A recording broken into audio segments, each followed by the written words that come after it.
You might not realize it, but you're playing a game every second of every minute of every day with the money that you work hard for on the line.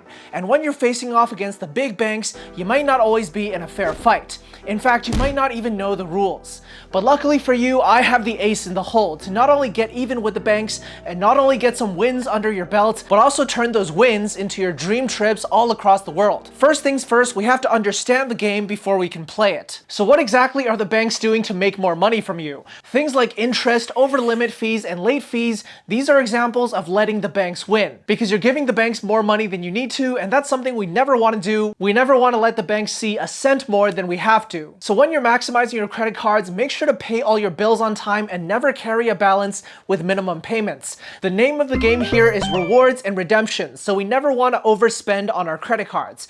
And if you do this, you'll never have to risk falling behind on payments, so you'll never have to worry about the banks getting more of your money than they need to. Now, if you do happen to miss a payment here or there, the good news is that the banks want you to stay with them. And every bank tends to put away some funds towards keeping their customers loyal to them over another bank. So try asking nicely if they can waive a late fee or an interest charge if you happen to miss one of your payments, because they often can, especially if it's your first or second time. And keep this little trick in mind because we can actually use this to springboard onto something else later on. Alright, so we know the game and we know the stakes, which is our money. But how do we hit the banks where it hurts them, which is their money? The easiest thing to do here is to switch it up in terms of which banks you're going to. Because the banks are competing against each other, they like to put out marketing offers to tempt people into signing up as new customers. But this can be their greatest downfall. Sign up for credit cards offering strong welcome bonuses, but just make sure you never overspend or fall behind on payments on these cards, all while taking advantage of as much that the cards have to offer as possible. For example, on the American Express Marriott Bonvoy card, there's usually a welcome bonus of between 55,000 and 80,000 Bonvoy points, but every year after that, the card offers an anniversary free night award at Marriott hotels, which can be redeemed for hotel stays for far more than the annual fee of $120. So make sure to take advantage of that. Don't let the banks win by redeeming it for anything less than $120. Make sure to use the certificate for the maximum value hotel that fits within your travel plans. Make the banks give you more money than they can take. It's simple math. But why just stop at one card when you can actually hedge your bets and expand your travel possibilities with all of the best cards on the market?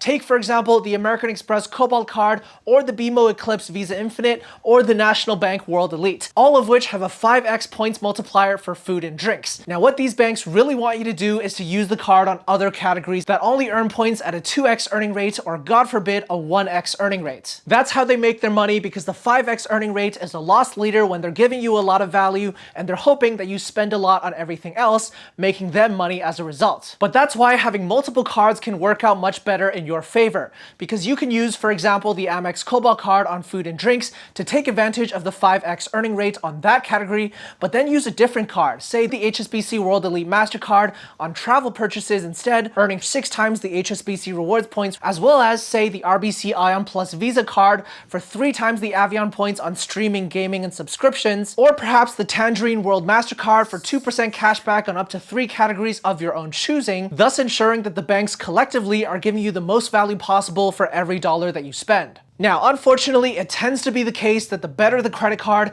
the higher the annual fee. But as the saying goes, you gotta spend money to make money. That doesn't mean, however, to simply pick the most expensive cards.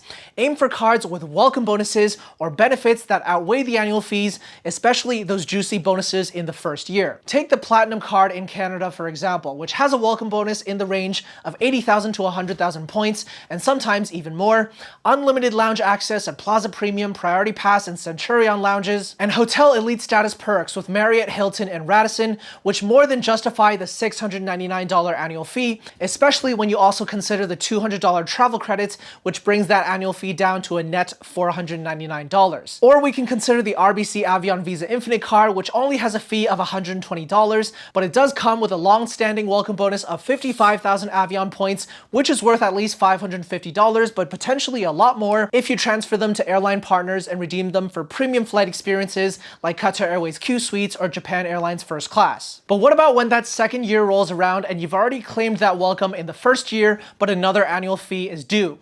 That's where, once again, it boils down to simple math.